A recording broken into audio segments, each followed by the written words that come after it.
Cheesy the Podcast, presented by Just Cheesy Productions.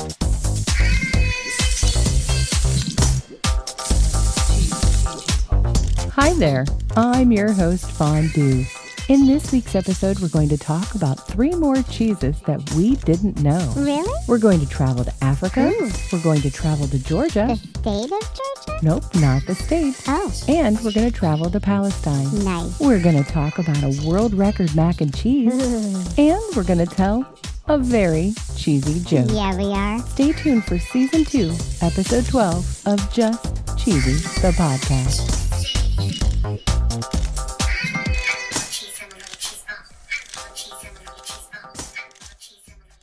So cheesy, if you remember a few weeks ago, we found a website called dailyinfographic.com. Yep. And there was an article by Lyle Opulentissima that talked about 50 different types of cheeses from around the world. That's right. And as you know from a few episodes back, there are over 1,800 different types of cheeses around the world. So many. So we, of course, don't know them all. Nope. We're going to travel this week to the western part of Africa. Ooh. And we're going to talk about a cheese called Wagasi. Wagasi? On a website called fafagilbert.com, Fafa has a blog about this specific cheese and a video. Nice. Apparently, this cheese first came from the Fulanis from the northern part of Ghana, and they introduced this cheese to Nigeria, Togo, Benin, Burkina Faso, Mali, and I'm going to butcher it. Yep. I am so sorry. Côte d'Ivoire. Oh, okay. Wagasi is a soft, mild cheese made from cow's milk. Okay. It says here it was traditionally hot, fresh milk mixed with pounded leaves of an apple of Sodom plant. What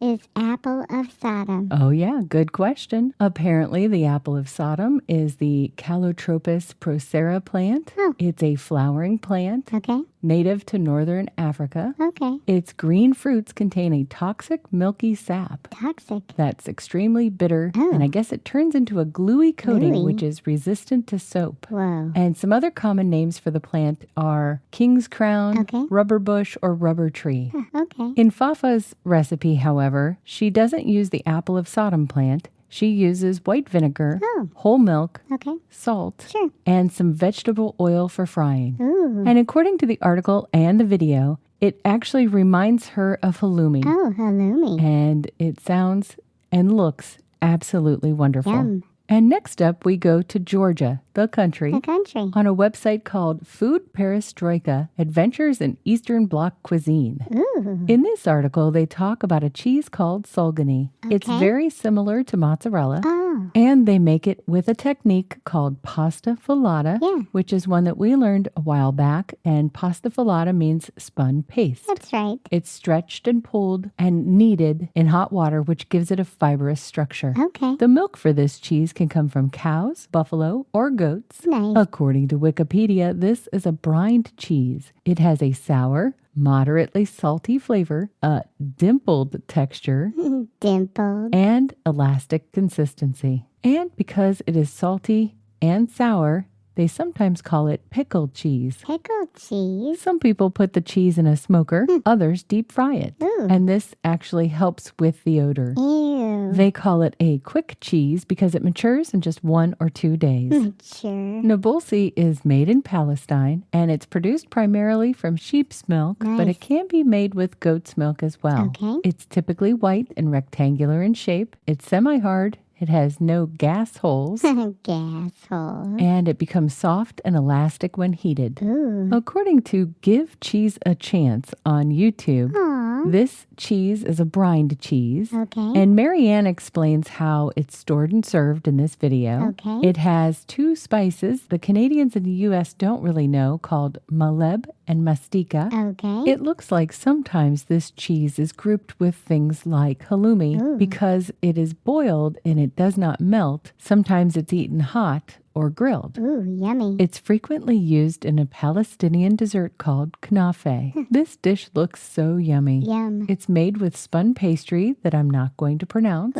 It's soaked in a sweet sugar-based syrup. Ooh. It's typically layered with cheese or other ingredients, Yum. such as clotted cream, pistachio, or nuts, Sure. and that depends on the region. Variants of this are also found in Turkey, Greece, and the Balkans. Wow. Nabulsi Cheese, not a sponsor, Nope. but if they were, their ad would go right here. It's time for my favorite segment. This week in cheese. According to WorldRecordAcademy.com, back in September of 2010, the largest bowl of macaroni and cheese world record was set by a gentleman in New Orleans called Chef John Folse, and he cooked 2,469 pounds of mac and cheese. Whoa. And that was about 6,500 servings. Holy cow. That recipe included 660 pounds of macaroni, Yeah. 102 pounds of Monterey Jack, Whoa. 186 pounds of white cheddar, What? 56 pounds of creamery butter, Oh my. 26 pounds of flour, Jeez. 1,100 pounds of whole milk,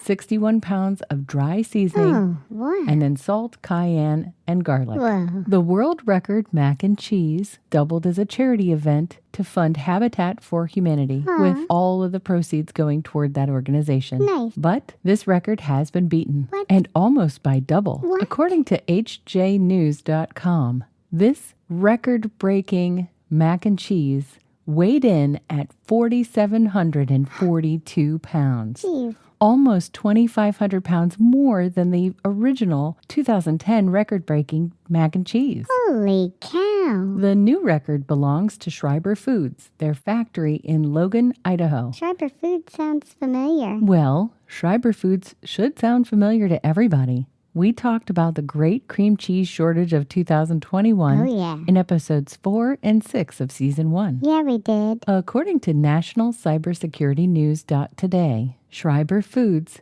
suffered a cyber event that halted operation at their plants and their distribution centers. That's right. According to the article, the event began affecting Schreiber on a Friday. Okay. They mobilized a specialized response team to restore and actually rebuild the company's systems. Wow. And according to ZDNet.com, not only were the computer systems down, Ugh. they couldn't transport milk, they couldn't take milk from other places, Oh, no. and some of the people were not even able to get into the building while the attack was being dealt with. Holy cow. And the impact was pretty significant. Milk was backed up at their facilities, and milk that they normally would have taken into the plant ends up going on the market for what they call distressed milk. Oh. Not only are these computer systems used for handling the inventory, but they're also responsible for testing the milk Oh. and determining the components of the milk and ordering and other functions. Oh, wow. Apparently at this point, the cream cheese shortage is over and Yay. Schreiber is in better shape. Good. In order to celebrate their 50th anniversary, they decided to make the world's biggest mac and cheese dish. Yum. It was actually delayed by the Guinness World Record judge because of a flight. But then Schreiber had to start it all over again when they initially planned to use pre-salted milk. Oh. Apparently, in order for them to win, all the ingredients had to go in alone. Wow. Everything had to be done in hygienic conditions. Duh. And it's kind of cool. Guinness has a no food waste policy. That's great. So hundreds of people waited in line for more than 3 hours Wow. to take part in the record-breaking mac and cheese. Wow. It took 3 hours and 26 minutes to cook and lots of people to make. Yeah. A metal tank started with a few types of cheeses. Okay. Macaroni was cooked in pots on grills lined up on either side of the tank. They say dozens of pots. Wow. And noodles were added to the big pot as they were cooked. Whoa. It was mixed by several people using scrapers and scoops. And they had to trade off because it was over 90 degrees. Whoa. It was topped with seasoning and additional cheese before it was served. Sure. They say it took hundreds of people to make the event possible. Nice. Are you ready for a joke, Cheesy? I sure am. Why did the Swiss cheese movie get bad reviews? Why? Because the plot had too many holes. Oh, Get it? no. Plot had too many holes. That was so dorky. It wasn't dorky. It was a little bit cheesy.